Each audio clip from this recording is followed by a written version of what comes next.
Estee's short drama. Rahmatpur নামের একটি গ্রামে সোহেল এবং রফিক নামের দুই বন্ধু বাস করত। তারা দুজনেই ছিল সৎ, নম্র এবং ভদ্র। একদিন সকালবেলা কাঁচা রাস্তা, রোদ ঝলমল করছে। রফিক ধীরে ধীরে হেঁটে আসে, কিন্তু হঠাৎ হাঁটতে হাঁটতে সে থেমে যায়। কি রোদ রে বাবা! একটু পর সেখানে হাজির হয় তার বন্ধু সোহেল এবং রফিককে জিজ্ঞেস করে, কি রে রফিক, একা একা কি ভাবছিস? আগেই রাস্তায় হাঁটলেই ছায়া মিলত।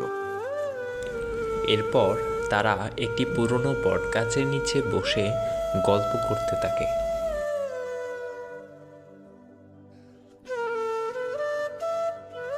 এই গাছটাই যেন আমাদের আশ্রয়। আমার দাদু বলতো, গাছ মানুষকে কিছু না বলেও অনেক কিছু দেয়।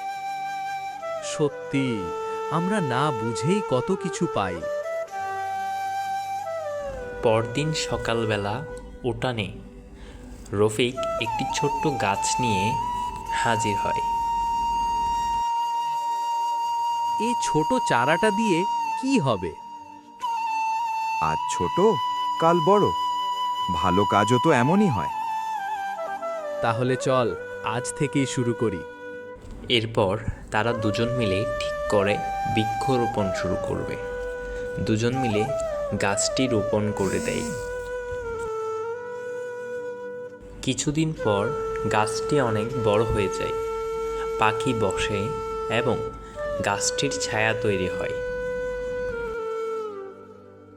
একদিন কেউ এর ছায়ায় বসে বলবে, কে জানে কে লাগিয়েছিল। দেখ রফিক, গাছটা বড় হচ্ছে, কিন্তু গাছটা তো জানবে এটা আমরাই রোপণ করেছি। ভালো কাজের নাম লাগে না, তার ছায়াই তার পরিচয়। তো বন্ধুরা, তোমাদের কেমন লাগলো এই গল্পটি? যদি ভালো লেগে থাকে তাহলে লাইক করো। এরকম আরও সুন্দর সুন্দর গল্প পেতে পেজটি ফলো করো।